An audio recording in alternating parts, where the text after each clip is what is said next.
Hello everybody, welcome back to my channel. My name is Nadia Malik and I blog at speakingofsense.com.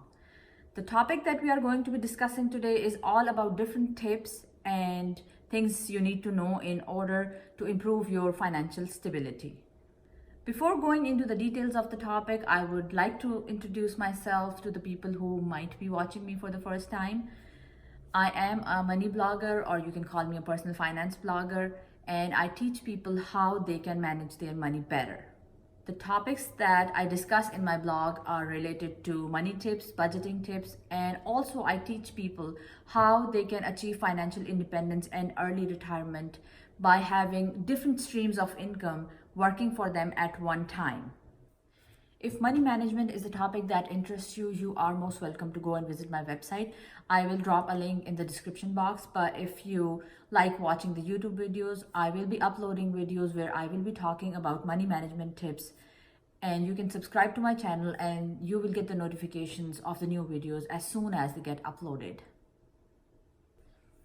In today's video, we will be talking a little bit about what financial stability actually means and what are the things that you need to do in order to achieve a financial stable life. Also, I will be talking about the advantages of having a financial stable life. First things first, we all need to understand what financial stability actually means. The term financial stability means a lifestyle where you can take a financial setback or an emergency financial situation without disrupting or without disturbing your day-to-day expenses of life.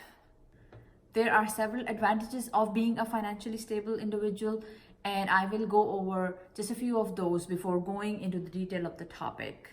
The first one is that when you are financially stable, you have an overall feeling of happiness. You are not worried about your finances and you have a satisfaction and a peace of mind in your day-to-day life.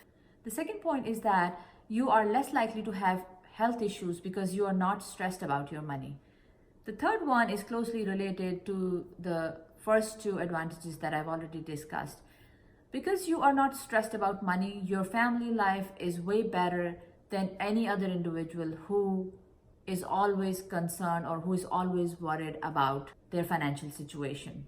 The fourth and the last advantage of being financially stable person is something that you might experience a little bit later in life, but a financially stable person is somebody who has a better outlook of their future. The reason is that they have already invested their money in different places where it starts growing on its own, and it gives them the opportunity to live their later years with the comfort that they do not have to work and there's a steady stream of income coming in. I'm going to break down the list of 5 important things that you need to know in order to achieve financial stability. The first one is a very basic one, and when I tell people that they need to track their expenses, they think in their head that, oh, we are already doing that. Why do we need to do that again? What I mean here is that you need to track every single expense that you are doing. Big or small, whatever you're spending money on, you need to have that written down. As long as you have everything written down, you have a complete data of where the money is being spent. The financial situation of an individual can change at any time. So if you have all these numbers in front of you and you have all that data, you can make a financial plan or change your financial plan based on that. Suppose there's a situation, an emergency situation, where you need to spend some money right away, or there is a very good investment opportunity where you want to invest your money. You need a lump sum amount of money. And if you have all those numbers and if you have all that data, you can actually look at it and you can find where you can save money from that. So having a track of these expenses can be very helpful in making a financial plan that can help you or that can make your financial situation better. The second one is a very important one, and I stand by it. This is something that I have worked towards myself, and I have achieved financial stability just by doing this one thing. I'm talking about paying off debt. By debt, I mean all kinds of debt. You need to make a plan where you are paying off all your debt. This is a very important step if you need to achieve financial stability. As soon as you pay off your debt, all that money starts going into your savings. And that's where you can plan your future better. The third one that I'm going to be talking about is interrelated to the previous one. I am talking about building up your savings. This is a very important step in order to achieve financial stability. Keep that in mind, that the amount of your saving does not have to be a lump sum amount of money, or it does not have to be big amount of money. Every little bit counts when it comes to saving. So make it a habit to save at least 10%, or if you can do 20%, that would be awesome, from every paycheck, and put it towards your saving. These savings would accumulate over time and they can become an initial point of your investment. The fourth one is actually the continuity of the topic that we are already talking. So you have tracked your expenses and you have saved some money and you have paid off the debt. Now it's time to see how you can diversify your income. You cannot rely on one income if you want to achieve financial stability. You have to find different streams of income. There has to be money coming from different streams of income. You cannot put all your eggs in one basket. Always remember that. That is not a good approach if you want to be financially better than the average people. This money can be earned through several side hustles. There are tons and tons of resources on my website where I tell people how they can make extra cash in their spare time.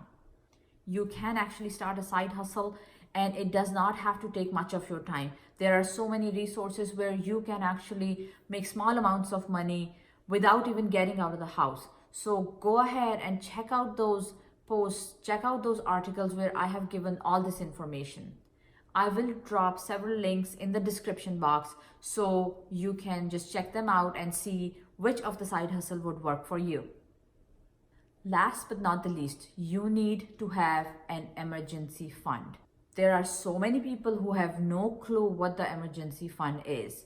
As a personal finance blogger, this could be the best advice that I can give you. Having an emergency fund ensures that you do not fall back on your savings if something unexpected happens. You can think of it as a safety net if something bad or unexpected happens in your life. Many financial experts have different opinions when it comes to emergency fund, but if you ask me, I would always suggest to have at least 6 months of ongoing income in your emergency fund. This will ensure that you have enough time to get back on your feet in case of any emergency situation happening, like if you lose your job or if there is any disability that can stop you from working full-time. You can rely on that emergency fund without racking up any debt. These were the tips for today, and these are just some basic things that you need to do in order to achieve a bigger financial goal. The bigger financial steps will come later once you have mastered these small day-to-day things in your routine. These things might seem difficult for somebody who's just starting, but with a little bit of motivation and patience, you will be able to accomplish much bigger goals that will have longer lasting, better effects on your life. I hope this video can be an inspiration and a starting point for all of you, and you can start making these small changes and work towards a better and a financially stable life. If you like what we discussed in the video today, please leave it in the comments. And if you have any questions, leave them in the comments too. I will gladly reply to those. This is it for today. I will see you in my next video.